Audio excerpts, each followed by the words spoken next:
produced some of the best literary works. He was Oscar Wilde was very famous writer of the Victorian period.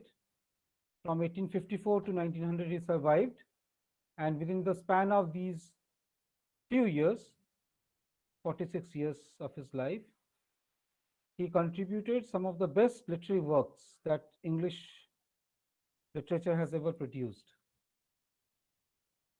He is well known for his skill in conversation, for his epigrammatic wit, for his scandalous behavior, and he was even put behind the bars in 1895, went through trial and then imprisonment, accused of sodomy.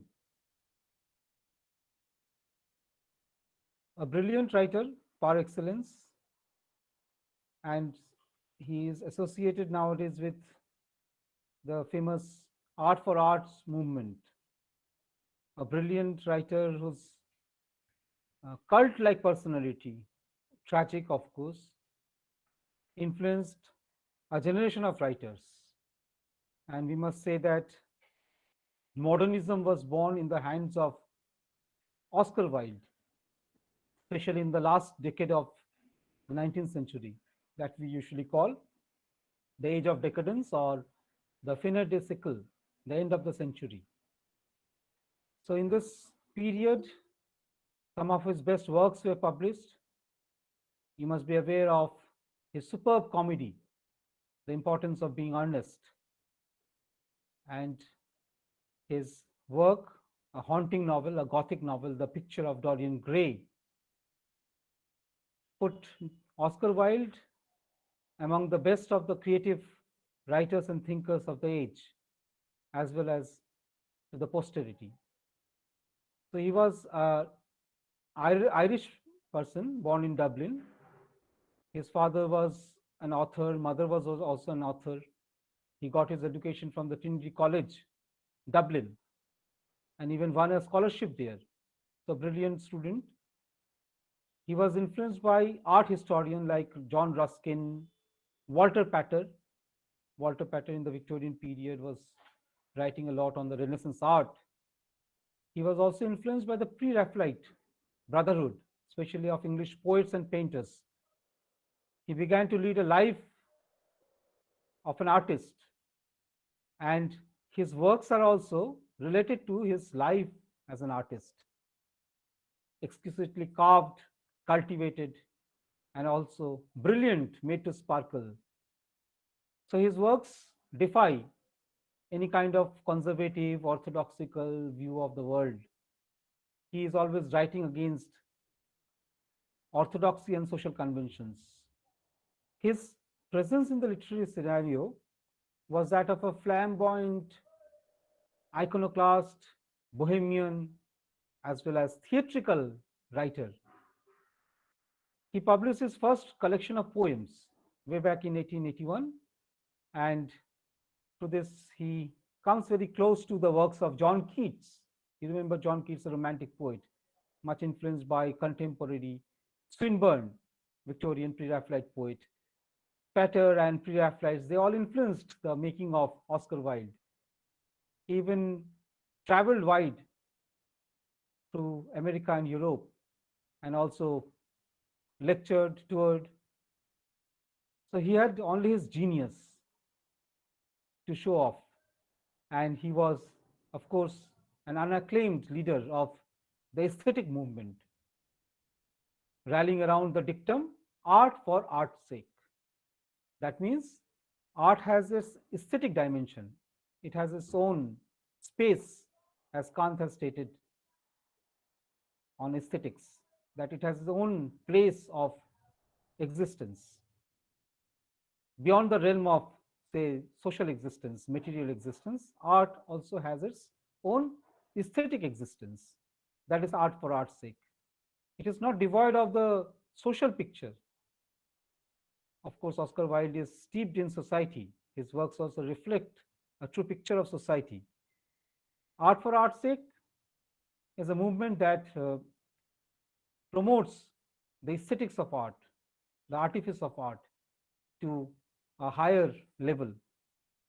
So his eccentricity that we can often find in his works as well as in his social behavior, and his narcissism, self-regard, all these are reflected in his works. So he also flirted with the new norms that were developing in society. He was accused of homosexuality. Of course, he married Constance Lloyd, the daughter of a prominent Irish barrister, in 1884. And with two sons, Oscar Wilde also wrote short stories. And now he is more famous for his short stories, inspiring short stories like The Happy Prince, you must have read, The Nightingale and the Rose, a collection, House of Pomegranates. So he kept on contributing a lot to the literary world.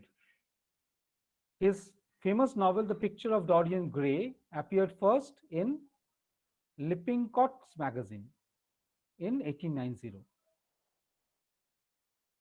This book was revised and expanded by 6 chapters and then was published in 1891. So it is a remarkable year, like The Wasteland published in 1922. This 1891 publication also records the beginning of modernism, especially in English literature. So this particular novel recounts the story of a handsome, beautiful young man and traces the journey of this man who seems not to age, who defies aging. This man also has a portrait. And interestingly, the man remains young forever, while the portrait keeps on aging, becoming ugly over time. So every mark of his own corruption gets marked in the portrait picture of Dorian Gray. So in an important collection later on in 1891, he published an important collection of his essays, and his views on literature, art, and criticism can be found in that. So he also was a regular contributor to the poetic world. And again, a collection of poems was published in 1892.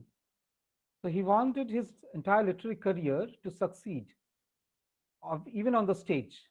So he became a very good writer for the stage, a comic and satiric dramatist. You must be aware of his plays. So in a chronological order, if we just recount the names of his plays, Lady Windermere's Fan, 1892. Remember, this was also the age when we have Ibsen's plays being produced on the stage. Bernard Shaw has also come on the stage. So 1892, Lady Windermere's Fan. In 1893, A Woman of No Importance. 1895, we have An Ideal Husband. And finally, the last work, dramatic work, a very interesting work, The Importance of Being Earnest. As you are familiar with this last work, The Importance of Being Earnest, this work describes the courtship and betrothals of two young men about the town who are leading double lives. So he also tried his hand in writing tragedies. Two tragedies became very popular. So he wrote historical tragedy, The Duchess of Padua. So in this historical tragedy, Duchess of Padua, 1892, he was using the historical subject and converting that historical subject for dramatic presentation, theatrical presentation in the tragic form. Another work, his famous Salome, that will be also introducing symbolism in drama. Earliest experiment with symbolism in drama, Salome. Salome takes up a story from the Bible, biblical subject. You remember Salome was the woman who danced before Herod. And in the course of the play, she will be demanding the head of John the Baptist. So this work, Salome, was originally written in French and then was published in English translation in 1894. So in 1893, he wrote this work in French, Salome, and then in 1894, this work was translated into English. This work definitely included several scenes that challenge the conventions of the age. Even in the stage representation of this play, we find that use of symbolism came into existence. Like the contemporary symbolist painters, here we have the depiction of the objects in symbolic terms. Even the moon that is there at the backdrop of the play keeps on changing color according to the sequence. A new kind of environment is made. And these colors are, of course, unnatural colors, symbolic colors. So his audience liked him a lot, and the readers admired him, especially because of his wit and humor, his satire, his comic imagination. You remember Cecily in The Importance of Being Earnest, commenting on this way of life. So he is talking about the way people live in this society, contemporary society. So it presents the picture of the middle class Philistine smugglers. They live with moral complacency. So disagreement was at the fore of his writings. He did not agree with all. Even once he noted, while on his lecture tour in America, that to disagree with three-fourths of England on all points of view is one of the first elements of sanity. That is what he stated in this lecture. And he kept on exploring beyond the social and moral conventions of the age. And he has the courage and, of course, the determination to write against the grain. So when he wrote a short note to the father of his lover, Lord Alfred Douglas, and when Arthur Douglas responded with a short note to Oscar Wilde, posing as a sodomite, so he was put under trial, arrested for violating the law forbidding indecency between grown up men in public or in private. And then found guilty, he was imprisoned for 2 years, and that too with hard labor. So 1895 to 1897, he was kept behind the bars. 1897, he got released, and when he was released, he found himself separated from his wife, divorced, bankrupt, totally broken, even disgraced. So he imposed self exile, left England, went to France, and then he called himself Sebastian Melmoth.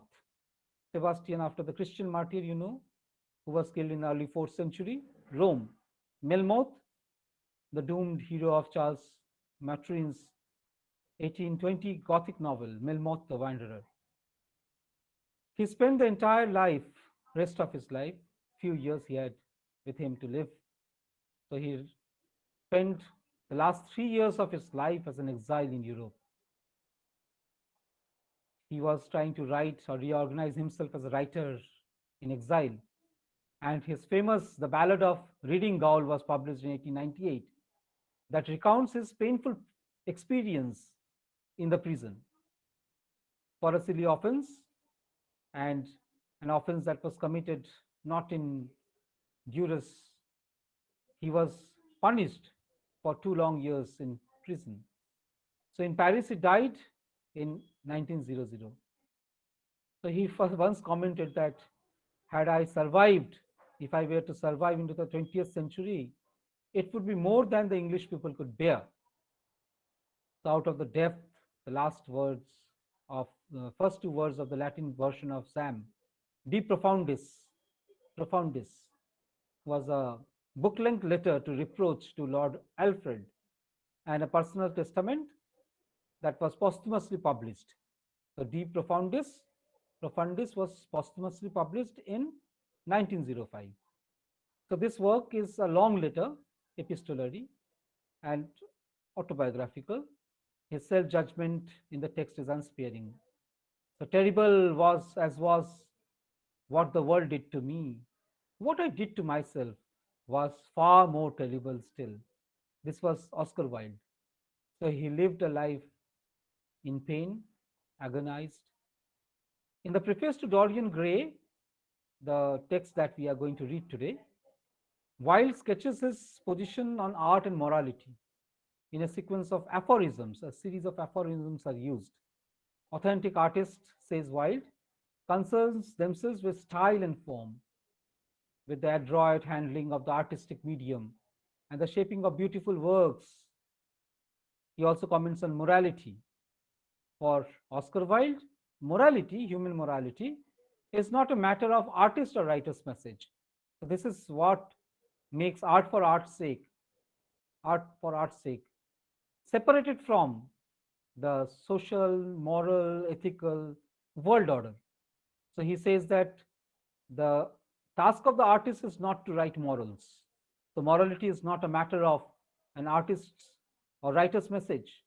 What the writer does is how this is executed through an aesthetic task.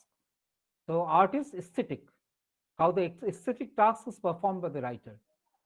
He even takes up Arnold's criticism statement that critics should be devoted to the best that has been thought and said. So he was talking, referring to the Touchstone method, famous Touchstone method. And he revives that along with Walter Patter's views on art and aesthetics.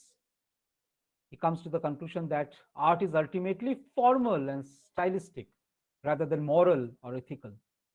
So he keeps on provoking us, even with his final statement, all art is quite useless. What gives art use is its aesthetic value. So another essay we will be discussing, The Critic as Artist, that was published in 1890, 1891. It's almost a contemporary work along with the preface.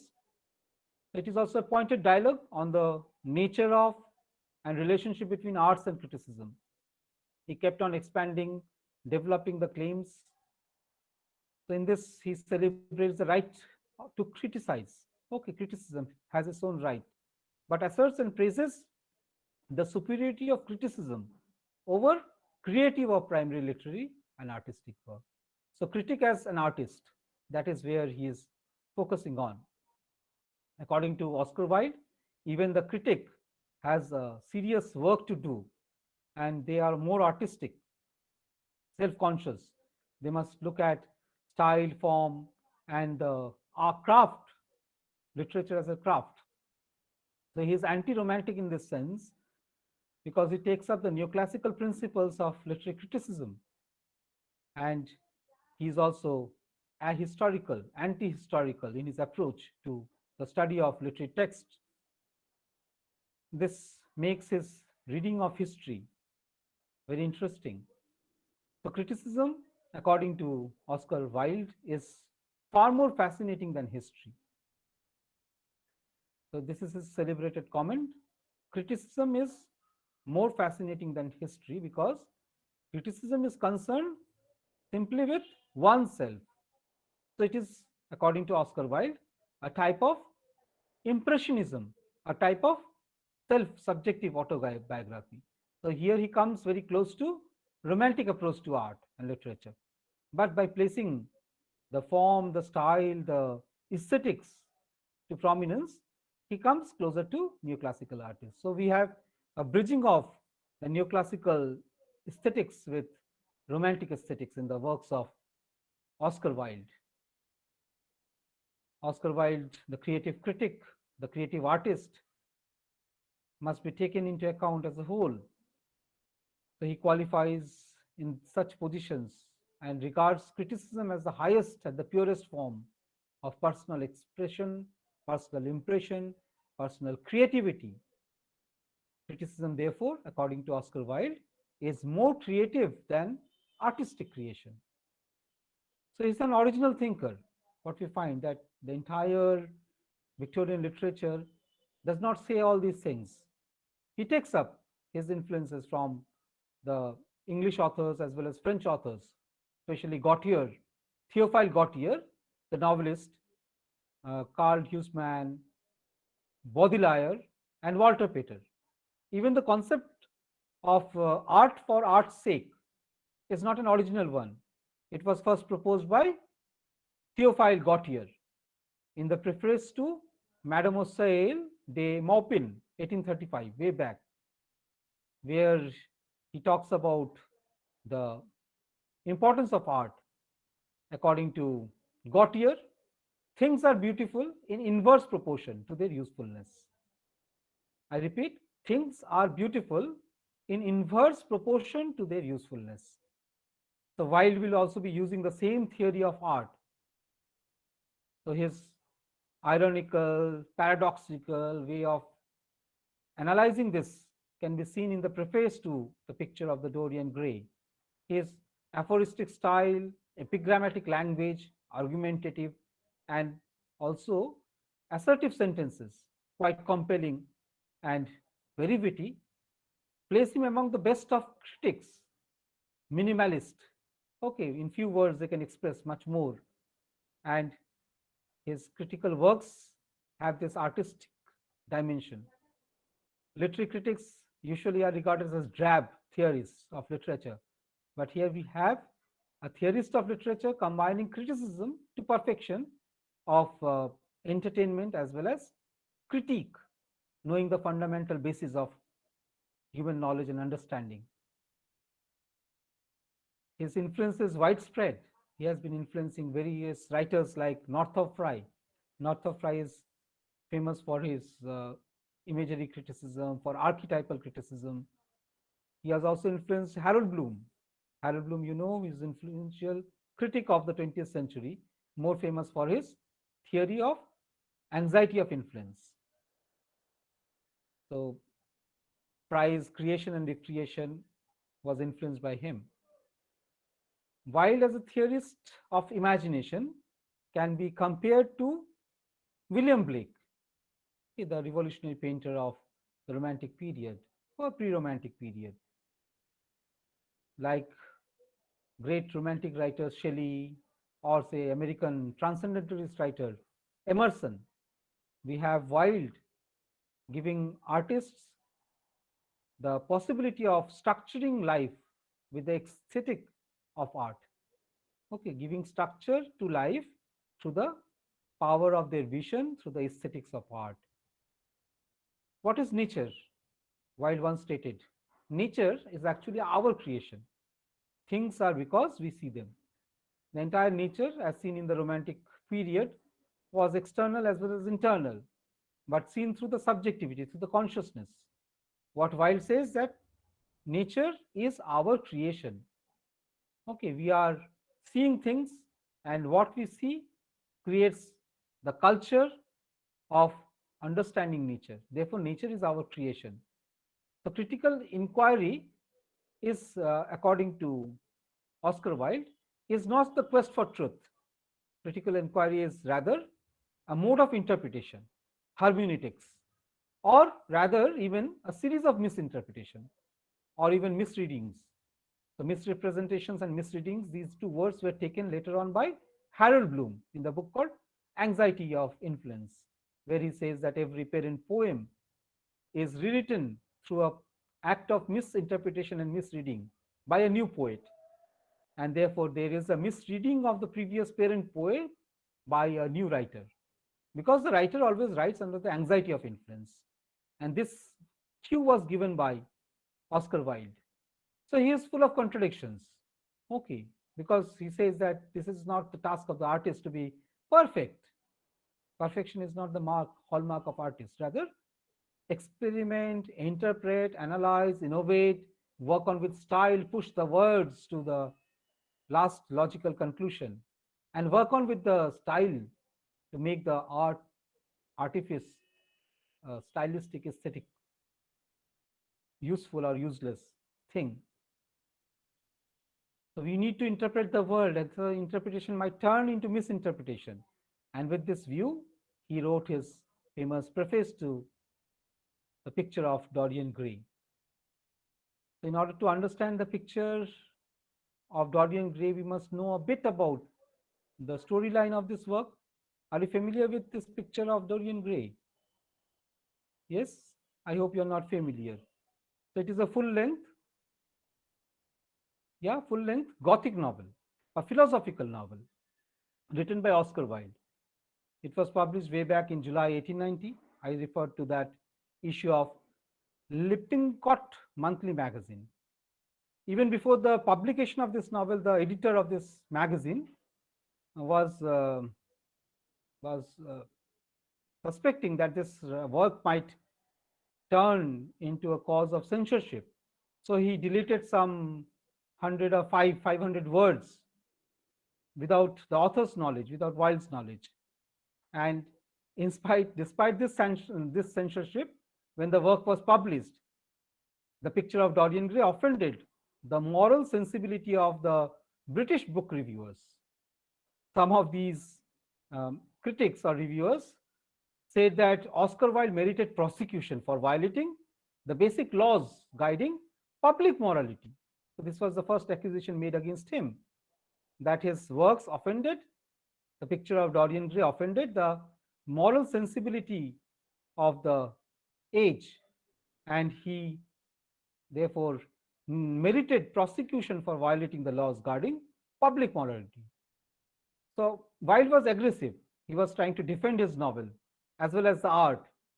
And in his correspondence with the British press, he kept on arguing that most of the controversial material of this work is purposefully written by him. So he then went on to publish an expanded version of the work in 1891. And in that 1891 version, the longer and revised version of The Picture of Dorian Gray, this aphoristic preface was included. And in this preface, he is trying to defend the artist, the right of the artist, and is trying to state the main motto of art for art's sake. So this press defense of the novel is part of this composition of the preface. The content, the style, the presentation of the preface made this preface famous in its own right, and it became one of the best, shortest possible literary and artistic manifesto of the movement, art for art's sake. So this work was published by Ward Lock and Company, 1891. In this work, the novel, the only novel written by Oscar Wilde, we have several versions. Okay, the first version that was published in the magazine, and then the edited version, and after that we have this book version published in 1891. This book version has 20 chapters, while the earlier version had just 13 chapters. Several film adaptations were made. Even stage adaptation has been made on The Picture of Dorian Gray. I remember the 1945 special cinematic version of this novel.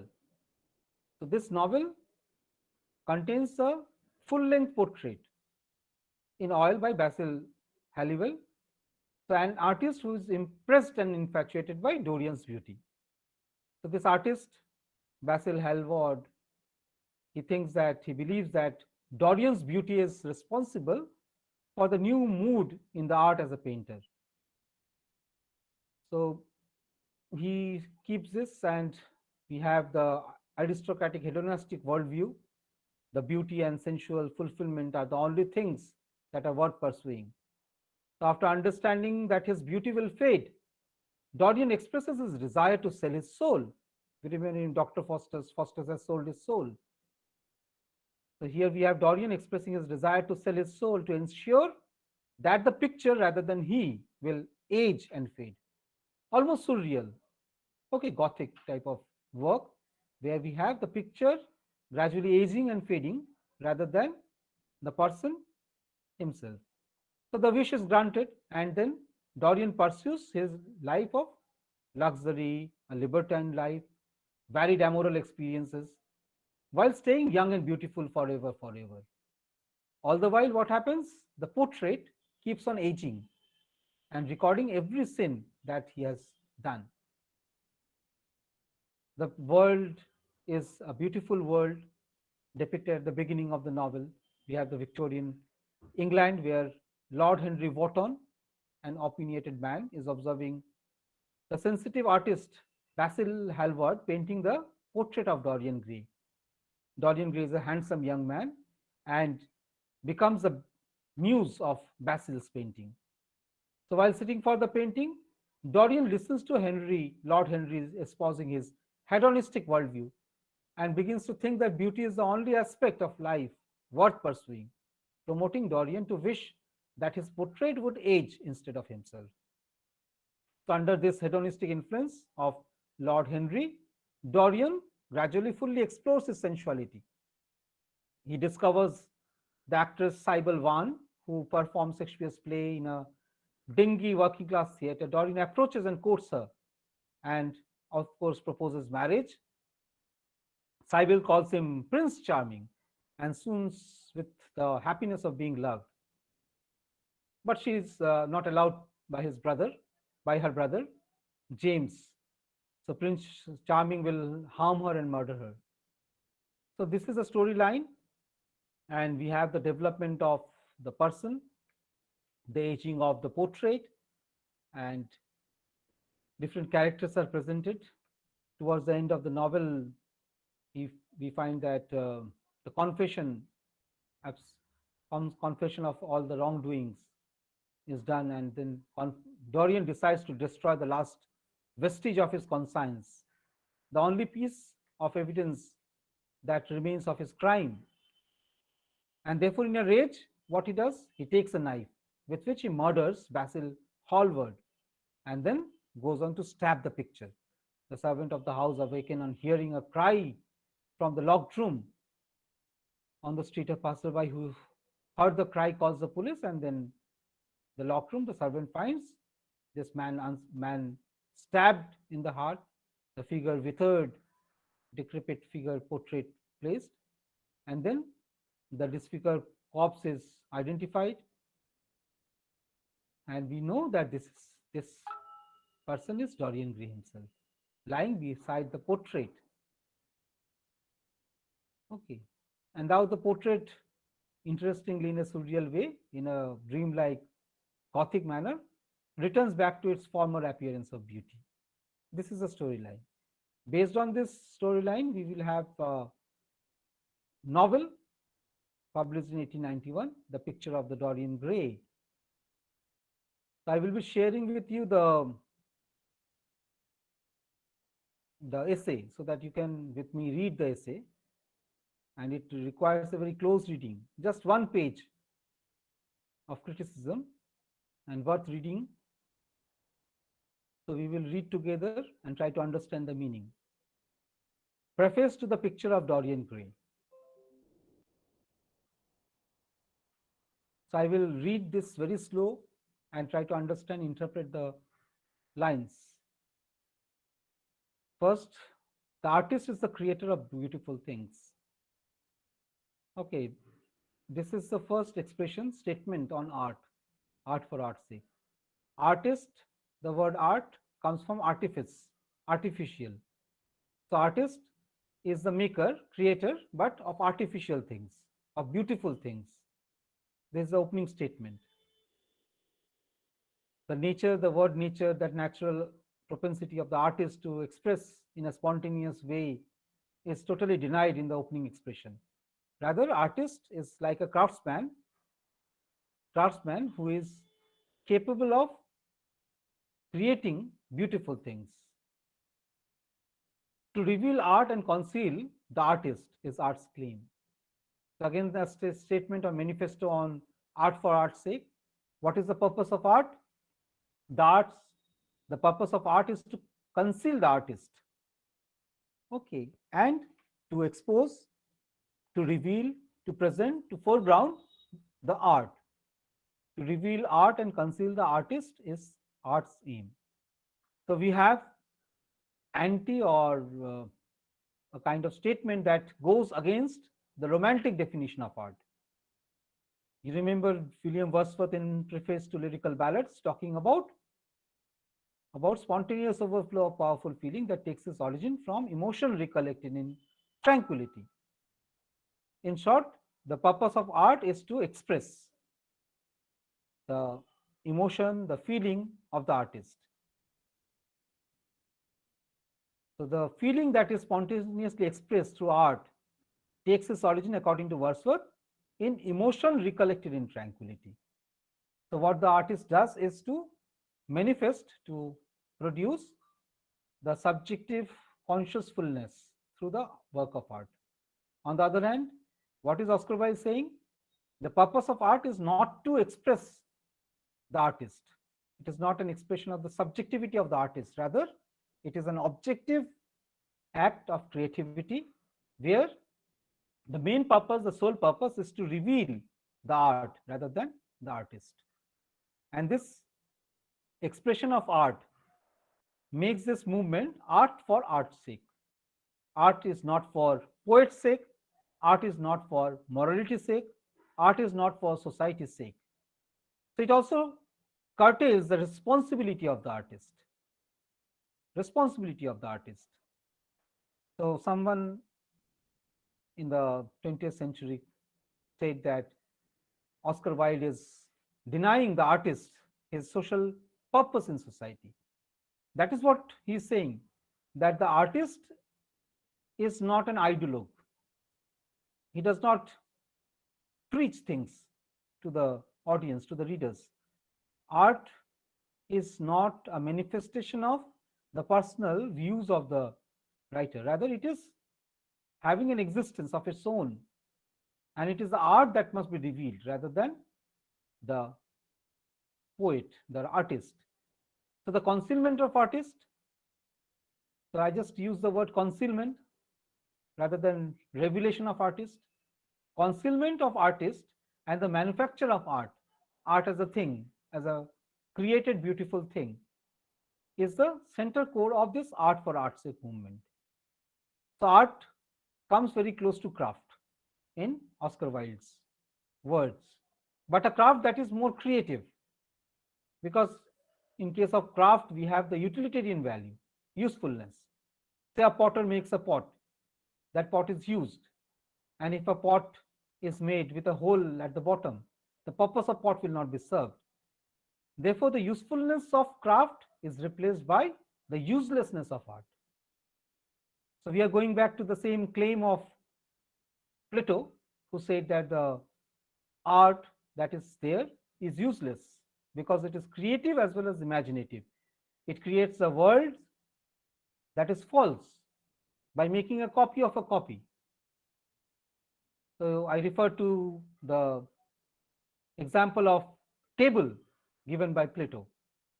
So a table that is there as a concept is there, will be there, was there. So that the eternity of the concept as against the materiality of the table. And this table made by a craftsman, a carpenter, is a table which we can use in the material world. So craftsman is more responsible to society because he is manufacturing from a log of wood a table that people can use. On the other hand, the painter's table, a table that is painted on the canvas, can be seen, visualized. So can be also materially made possible, okay, tangible. But no one can use that table. That table can only serve an aesthetic purpose. Finally, he talks about the poet's table. You remember he refers to Ion, Ion's Socrates conversation, where Socrates asks Ion, what is the purpose of this chariot that Homer has made? Homer has never been a carpenter, never a chariot maker. He was not a warrior. So how is it that Homer can create a chariot in his poem, epic? And you keep on singing in praise of Homer, appreciating the glory of his art. What purpose does this chariot serve to society? And Plato came to this conviction that art is false. Art is a copy of a copy. It's not materially useful for the society. And then he talks about the banishment of the artist from society.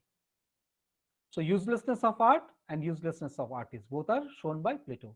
Aristotle, of course, defended art, that he said that art has some material function in society. So it is didactic, it teaches, it delights, and art is imitative. He accepts Plato's views that art is imitative. Art is creation of beautiful thing. He accepts that. So we have this debate once again raised by Oscar Wilde, who says that art task is to conceal the artist, because artist, as Plato has stated in Phaedra, Phaedra is again a work where we have an artist with eyes flashing, hair floating, creating a imaginative creative world of his own. And Plato says that this is nonsense. Therefore, the artist expressing his own mind, his own imagination, his own creative talent produces a false world that gradually moves us away from the source of life, the source of knowledge. The purpose of art is to express. The purpose of art is to express according to Plato. But what the artist does, the artist expresses his imaginative, creative, okay, absurd ideas and views. These are false. Oscar Wilde says that artist's task is to express, definitely, express a world. And this image of the world presented by the artist should be appreciated as aesthetic thing, not judged in moral terms, in social terms, in utilitarian terms. So he is going beyond Plato. We can say that Oscar Wilde is Neoplatonic. He is on the one hand denying the psychological basis of art as an expression of artist's personality. I keep on referring to Wordsworth's famous comment on Shakespeare's art, Shakespeare's sonnets. Wordsworth once stated that through these sonnets, William Shakespeare has unlocked the secrets of his heart. T.S. Eliot refuted this and stated that had Shakespeare done so, a lesser artist is he. That means, according to T.S. Eliot, art is not an expression of personality, rather an escape from it. Now, if we try to search the source of Eliot, from where Eliot is drawing his source, we will definitely find Oscar Wilde as a source, who is trying to give a definition of art in an objective manner by laying more emphasis on the form and content, the blending of form and content, the monism of form and content, as against bilateral criticism that talks about the expression of the personality of the artist. The artist must escape. Artists should not use the art as a medium to express. Rather, art is a medium that allows the artist to escape from the art and present art as it is. T.S. Eliot talked about the mind of the poet as a shred of platinum, a catalyst that will be there, and the experiment will take place. Things will be changed, things will be combined together, transformed, and presented. And when the product, the art product, artistic product is presented to the audience cannot see the artist inside it. Even D.H. Lawrence talks about this. So you must not search for the bubble blower, rather talk about the bubble. So when you analyze, interpret a bubble has the spherical form as well as the content. So if you break the one, the other will collapse. There will be no bubble. But by seeing a bubble, if you are trying to analyze the bubble blower, okay, how much oxygen content is there in the bubble according to the oxygen content in the expiration, whether it is touching 95 or 96 or not. So if you try judging that in order to appreciate the bubble, the art will be lost. So art is separated from the artist. So art is going through a process of abjection, okay, expulsion from the artist. Here, Oscar Wilde's contribution is remarkable because he is the first critic who is talking about this expulsion of the art from the artist. So this is a separation that is done through aesthetic and artistic medium. So if the horse starts loving the grass, will the horse be able to eat the grass? So if the artist starts loving his work of art, what will happen? In Pygmalion, we saw that the artist, in the Pygmalion myth, the artist fell in love with the created art. And then when the art turns to life, his life is destroyed. So we have this separation of the artist and the work of art in Oscar Wilde's view. So the task of the artist first is to create things that are beautiful. You remember Kant talking about the aesthetics? So a field of roses. So we are perceiving a field of roses. So we are not lovers trying to pluck roses to offer to our beloved.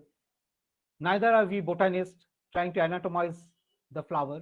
We are just passing by a field of flowers. And if this field of flowers appeal to us as beautiful, and we, with our subjective universality, come to this judgment that yes, this is beautiful, we can go for an aesthetic appreciation of the beauty of the field of roses. It cannot be subjective. Even if it is going to be subjective, it has to be universal. Means all the people of the world should see, look at this and say that yes, this field of rose that has no utility for me. I'm not going to pluck a flower to offer the flower to my beloved. I'm not going to take this flower as a botanical sample, putting this for the segregation of petals and petala. So I'm not going for that. So I have no utility with, I have not got any kind of usefulness of this field of flower, and yet I'm viewing it. It gives me delight, it transports me to a sense of sublime. And because of this appreciation of beauty with my taste, I can come to the judgment. Yes, this is a field of flower that is beautiful. So artist's aim is to create beautiful things. Beautiful things. Now, artist is also responsible for creating this beautiful thing. You may say that if an artist draws something that appears to be ugly, that means the artist is responsible solely for this. So we should look at the art, not the artist. D.H. Lawrence talked about this, that trust the tale, not the teller of the tale. So if you are going to appreciate a work of art, you should focus on the work of art rather than focusing on the artist. Say if the artist has committed some heinous crime, and while judging his work, if he has written some kind of gospel, some kind of truth, while judging his work of art, do not go into the details of his biography in order to appreciate art. So artist is a creator of things, like a craftsman. So when you are appreciating as an object of craft, a table, a chair, so you're not looking at the artist who made it. Okay, you are looking at the artist, the maker, only as the creator of that thing. And if that thing is beautiful, if that thing is original, the thing is coming closest to your idea of the thing, and you come to this judgment by bridging the sensible and the super sensible ideas about the object, about the thing, you can come to this judgment that yes, this is beautiful. So the purpose of the artist is to create beautiful things. So the mind of the artist stretches beyond form, beyond content, in order to create art, art that is aesthetically appreciated by others. And in order to create that, what the artist should do, artist should not write an autobiography. Autobiography is no good art, according to T.S. Eliot. Any autobiography is not a good art. When we read Sylvia Plath's poem, say Daddy or Lady Lazarus, do we look at Sylvia Plath or do we look at the art? So Lady Lazarus is very autobiographical. But when we read Lady Lazarus, we are more reminded of Lazarus than Sylvia Plath. We are more reminded of the lady who is speaking, who is delivering the dramatic monologue. When we go through the love song of J. Alfred Prufrock, we are caught in the world of Prufrock, like Hamlet. And we are not aware of T.S. Eliot. T.S. Eliot is the artist who hides behind the character of Prufrock. So objective correlative is placed, and there is a sequence of incident and situation where we have the character present. And this character is a thing beautifully created by the creator. But creator should not be made visible. Art is not an expression of emotion, rather an escape from it. And Oscar Wilde is saying, to reveal art and conceal the artist is the aim of art. The critic is he who can translate into another manner or a new material his impression of beautiful things. So this is related to our second essay that we will go to read. That is, artist is lesser creative than a critic. What is the task of a critic? Critic's task is to transform the work of art, translate the work of art in another form, say in prose or in poetry, to convert that into new material and with his own impression of beautiful things. Kant's theory of aesthetic talks about this critical judgment. After knowing the fundamental basis of things. Kant is talking about in his critique of pure reason, in the critique of practical reason and critique of judgment, he is talking about these fundamentals concerning things that are there. So in order to judge, you must have taste to determine which one is the best one. And this best one, the beautiful one, has to be judged with reference to the other things that are there. And that should be judged from the perspective of the audience. And artists should always work on the subjective universality. Similarly, a critic, while commenting on a work of art, should also not concern the artist, but focus on the work of art. And by reading the work of art, he can perhaps write something more about the work of art and give life to the criticism. So this is not a speculative criticism about art.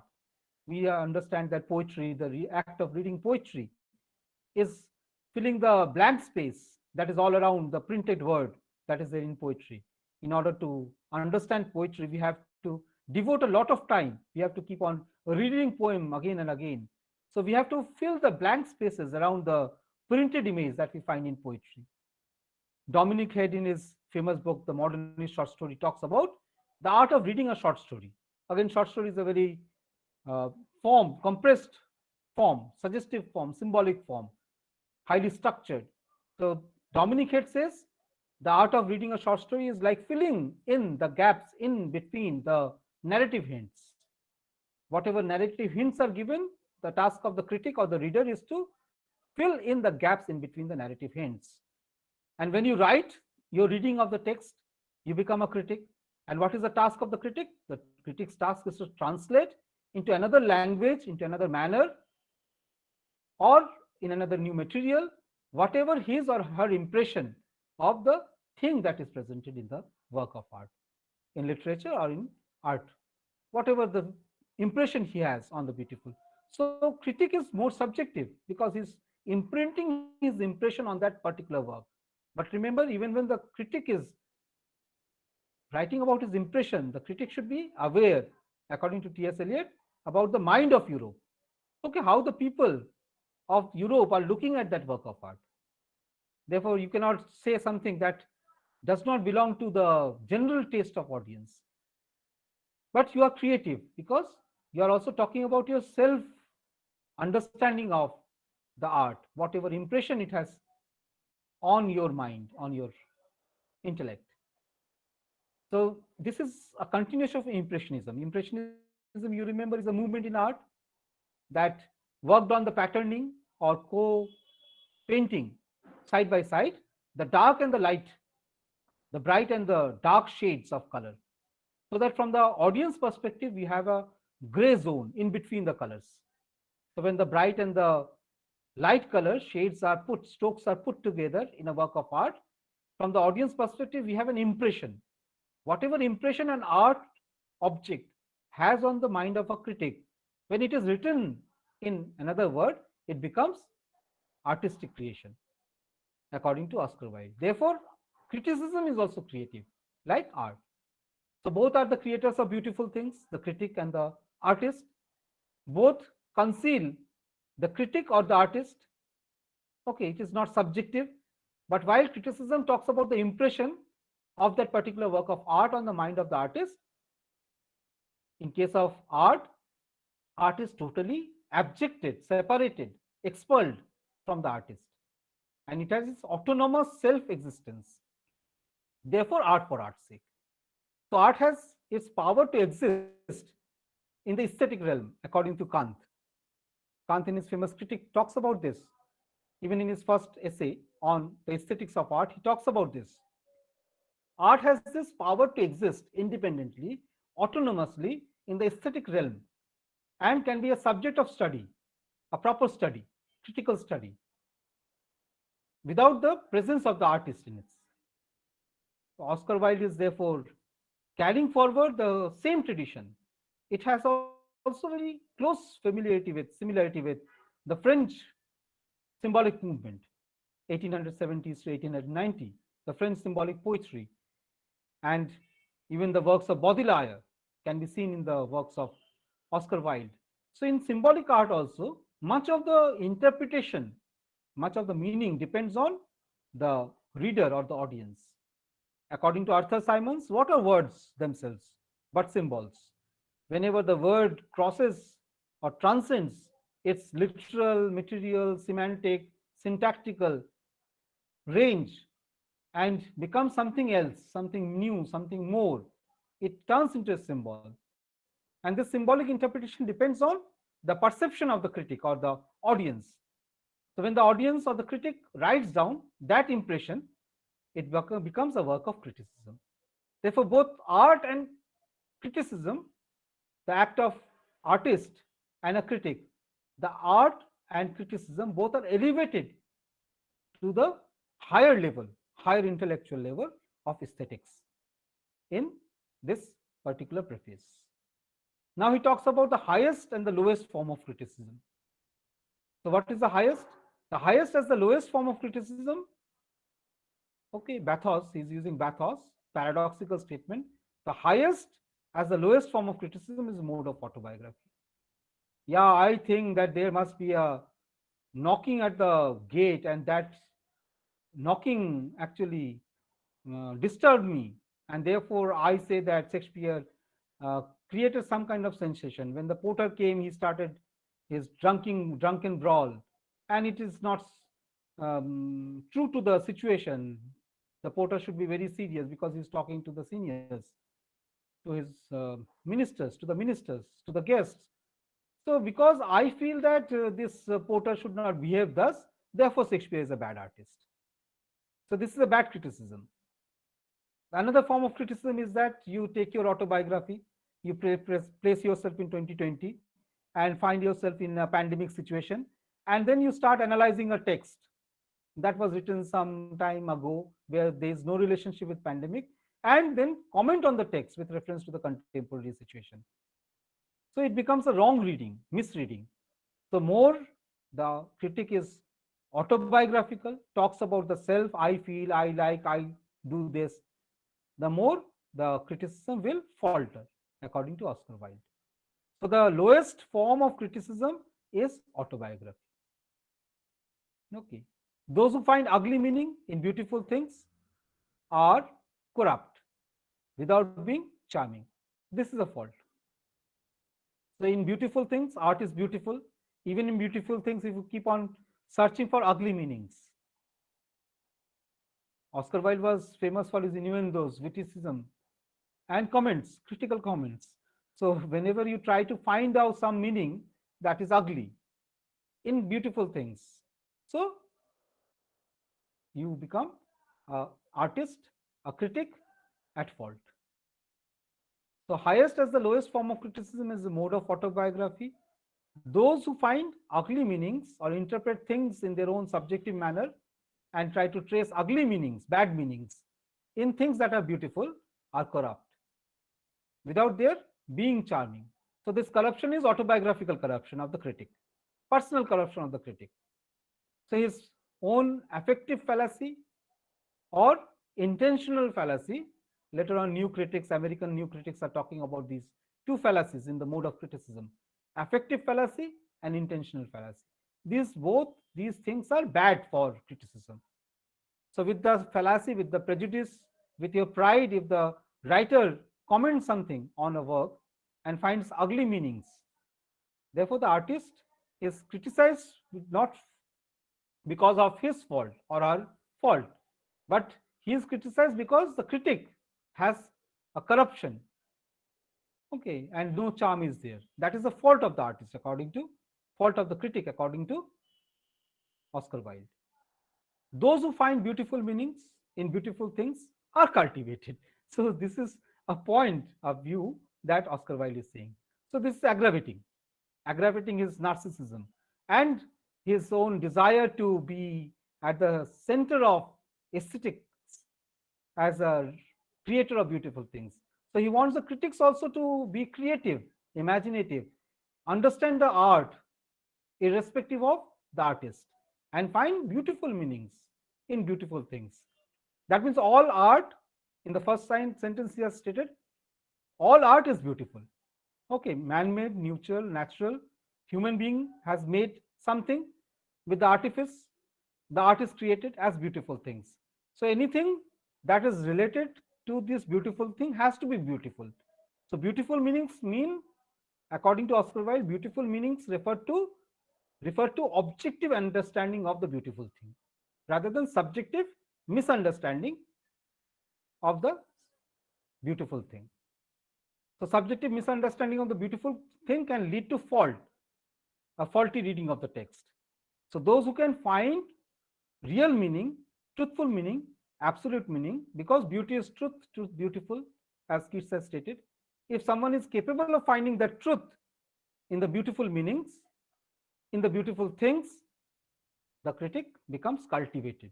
That person becomes cultivated. And he says that this is the optimism that is there in the realm of art and criticism. Critic is also responsible as far as the art is concerned. He is not responsible to society for finding or not finding faults in the artist. Dr. Johnson was excellent at finding faults. So Shakespeare was seen with neoclassical views, and so many faults were found in Shakespeare. Even in romantic criticism, we found that some faults were highlighted, especially in characters. As in Hazlitt's work, we found that the character of Polonius, and Hazlitt found some faults in the representation of Polonius by Shakespeare, and Polonius as a character was found at fault. So that was a kind of autobiographical reading, and Hazlitt belonged to Hamlet's side without having any understanding of Ophelia, Gertrude, Claudius, or Polonius. So that is a fault. So he could not find beautiful things in beautiful art. So meaning are corrupted by the corruption of the critic. So those who can find beautiful meanings, truthful meanings, faithful meanings refer to the faithful meaning related to the work of art. The one who can interpret an art. Okay, interpretation of art is a positive task according to Oscar Wilde.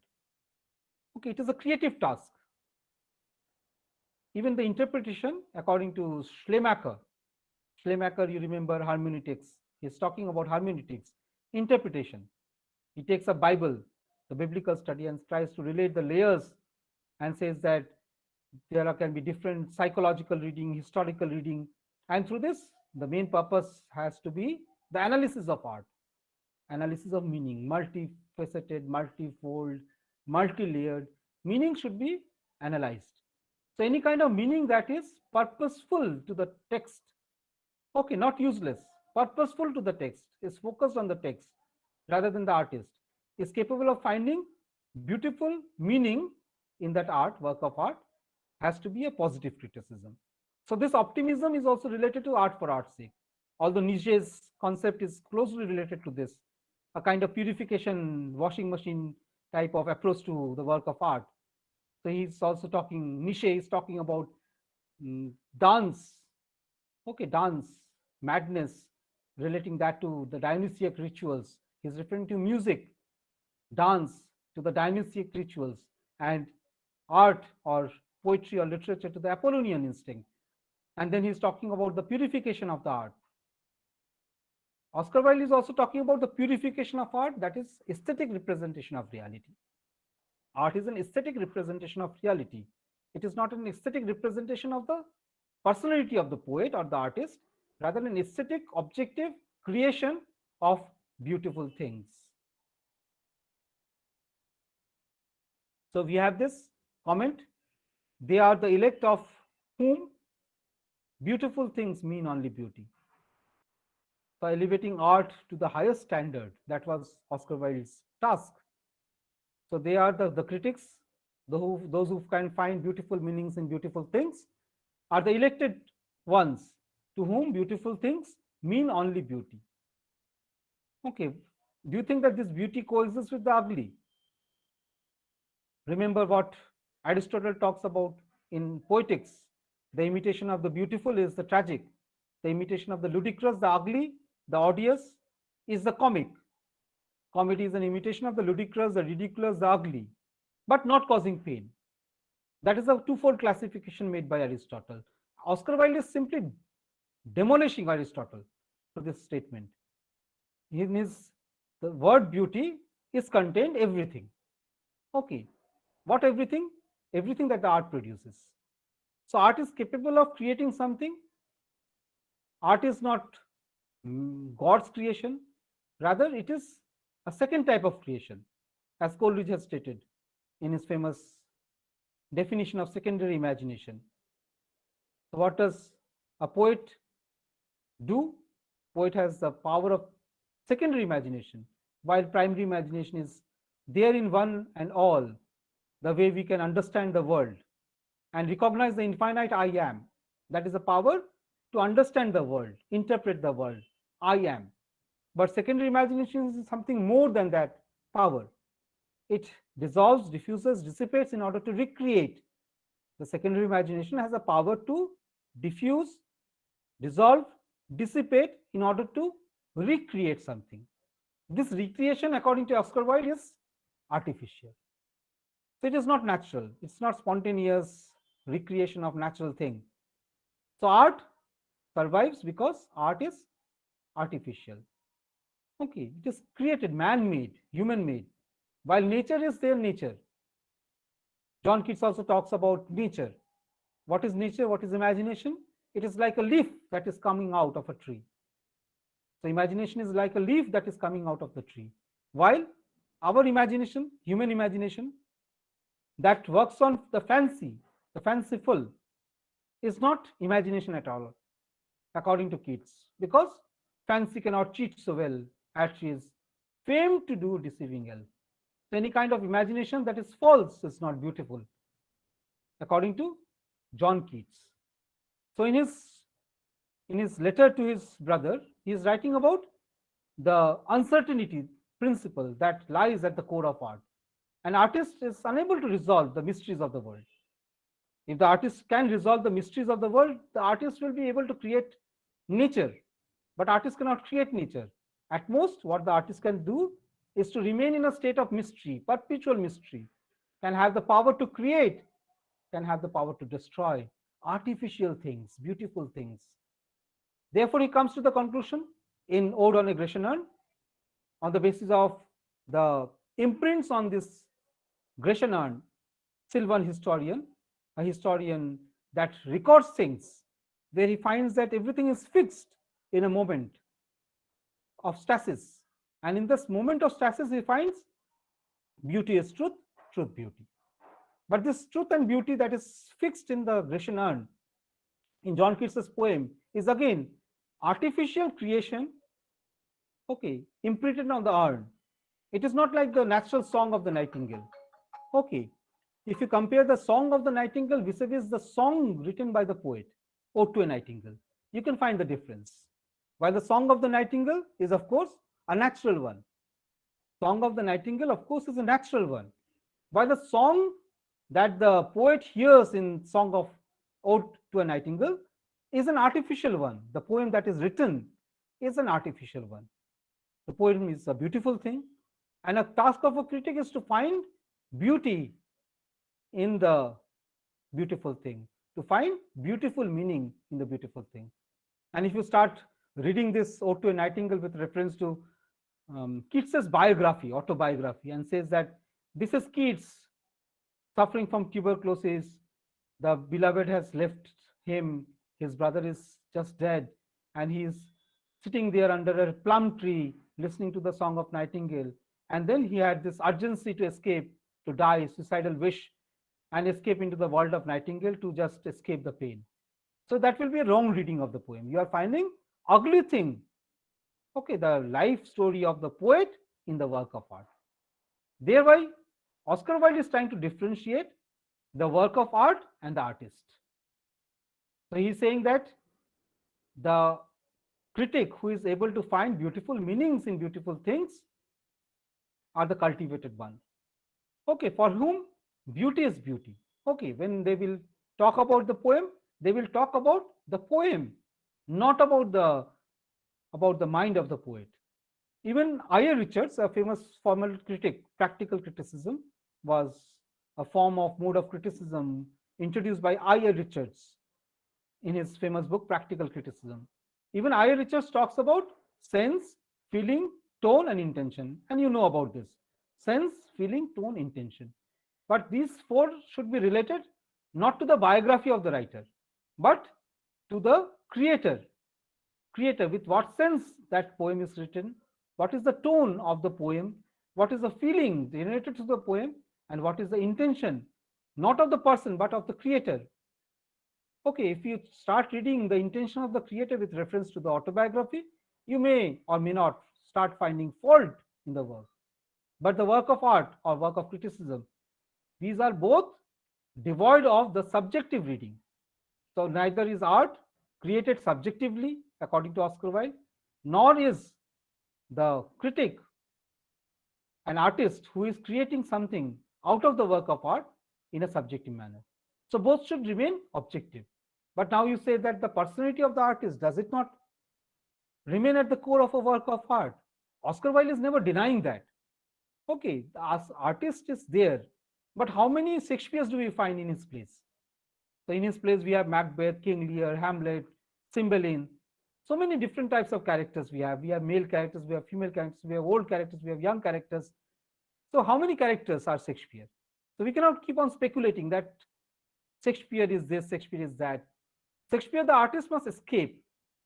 He must escape from the art of unlocking the secrets of his heart.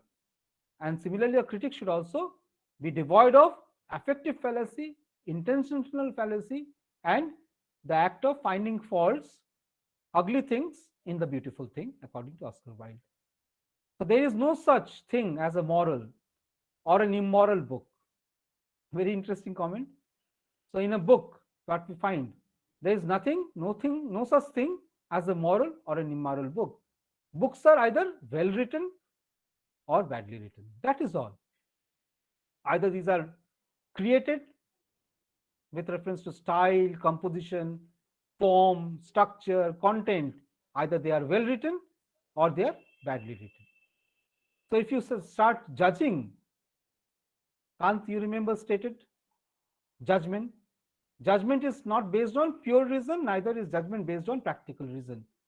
While critique of pure reason talks about our spontaneous response, sensory response based on senses, pure senses. So the tea is hot, the ice is cold. So we can just describe that with our pure reason. Okay. So in case of practical reason, so in winter, ice cream is bad for your throat.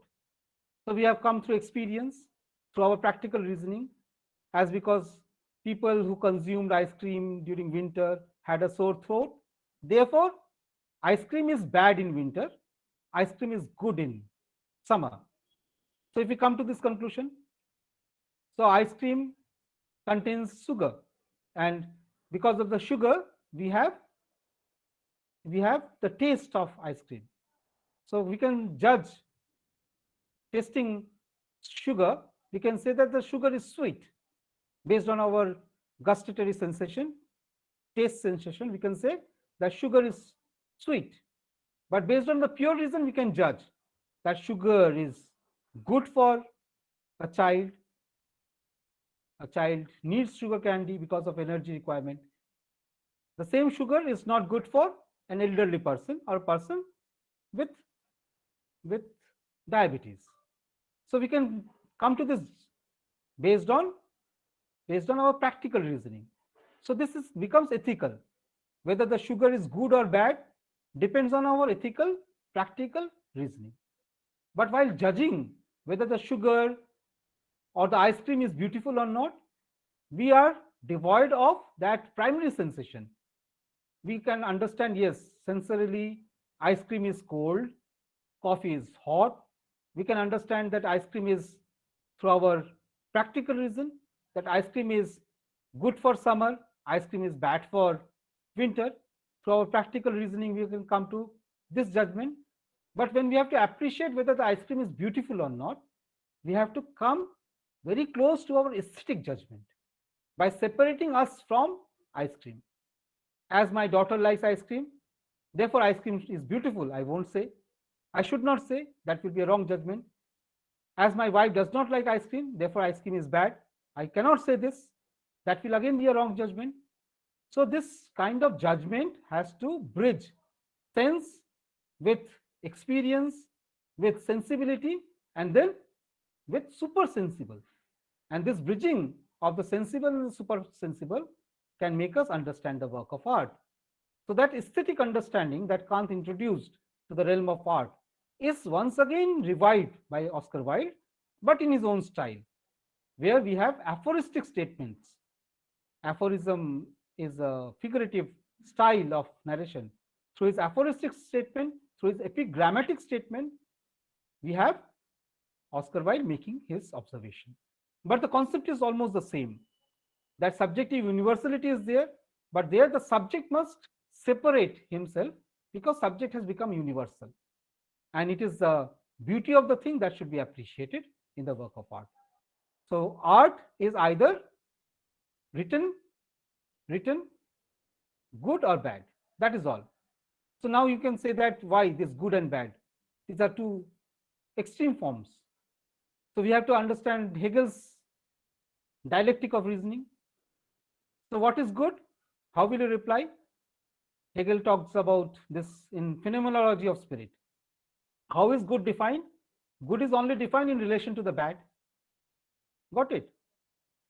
So bad is defined in only relation to the good. How do you define things? So how can I define itself? I should define himself according to Hegel through four processes. Number one, identification, that is called recognition. Number two, acceptance. Number three, contestation. And number four, rejection.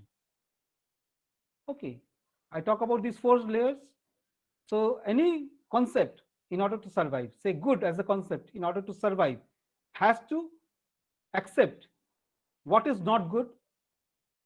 After making what is not good or recognizing what is not good, it has to come into a tactical understanding, shaking hand with what is not good. And then third stage will be a fight between good and not good, ich and not ich, I and not I, good and not good. And through this tussle, the good has to prove why the good is good and why the not good is bad. And through this fight, one will win, one will get defeated. If the good proves itself to be fair is foul, foul is fair, good does not survive. So in the expression paradoxical statement, fair is foul, foul is fair. So there, neither the fair survives nor the foul survives. Both die in the contest. But in order to separate fair from foul, good from bad, the good has to prove its being by defeating the bad. If the bad surrenders, yes, I accept that you are good. If the slave accepts, yes, give me freedom, give me life, prolong me my life, I accept you as a master, then only master exists. Otherwise, master does not exist. If the slave claims that I am also master, I am also master, if the master claims that I am also a slave, I am also a slave, and does not allow this slave to become a slave, it does not allow the master to remain a master. So in order to become a word having a meaning separated from other words, a word should defeat the non-words that surround that word. I gave the example of white. How can white survive? White survive only in presence of non-white. So the colors, so there are innumerable millions or trillions of colors around the world. But European civilization has classified the white and the black. So this is a coloration made. But there are multiple colors. So many colors are there. The color of two individuals microscopically will never match. So there are infinite numbers of colors. But the thin line that divides good and bad depends on the words. Now, Oscar Wilde, is he introducing that relativity? Relativity. He says that things are either written in a good way or in a bad way. Who is going to judge? Oscar Wilde does not give this, but he is clear in his purpose that do not judge a book according to its moral. This is very clear. Do not judge a book, whether the book is good or bad, according to the moral. Judge the good work according to its writing. Okay, focus on the word write, written. Okay, either it is well written or bad written. The word well does not mean good, neither is badly written means bad. Rather, stylistically, whether it has a form, whether it is a concept, all these are blended together or not, whether it has the ability to become a beautiful thing through the stylistic composition. That is what he is talking about. So either it is well written or it is badly written. That is all. Then he makes a very brilliant observation. The 19th century dislike of realism is the rage of Caliban seeing his own face in the glass. So you can metaphorically understand where the creativity in the criticism lies. So we have read so much about the Tempest. So 19th century early realism, say up to 1860, there was a dominance of Victorian realism, and gradually the development of naturalism and the aesthetic representation of reality that we found in realism was discarded. Everything was brought under the inside the frame. So in the realm of art, everything is brought. So you remember Van Gogh's famous painting of the pair of boots. By painting a pair of boots on the canvas, in the canvas, what is Van Gogh suggesting is the presence of things that are otherwise secluded from the world of art. So things that are kept outside the realm of art, like the garbage, like the stink, like the things that are swept under the carpet, like a pair of torn out, worn out boots. All these can also become the subject of art because they exist in society. While Victorian realism in its early phase was aesthetic representation of reality, like the portrait makers. When you are making a portrait of someone, what happens? That person is dressed in the best, and the portrait maker is also trying to translate that best image in the frame. So decorated beauty, everything is decorated, made beautiful, and that frame of beauty is gradually broken in this work. So we have the rage of Caliban seeing his own face in the glass. So I um, open this session for question. I will continue this in my next class. So any questions from your side, please? Observation, comments, discussion. Sir, what is Impressionism? Impressionism is a movement in art that developed in 1880s, where we have paintings that worked on the contrasting color strokes. In order to represent things, contrasting color strokes were used. Usually bright and dark were set as contrasting colors. And from the audience's perspective, the colors merge. When you look at two colors, light and shade colors, from a distance, you perceive that in the gray zone. Means whatever impression the art has on the mind of the audience becomes the object of art. Especially when photography came into existence. Photography was the worst attack on the work of art. So it could replicate things first in monochrome and then in color, exactly as it is. So what is the task of artists when the work photography has come?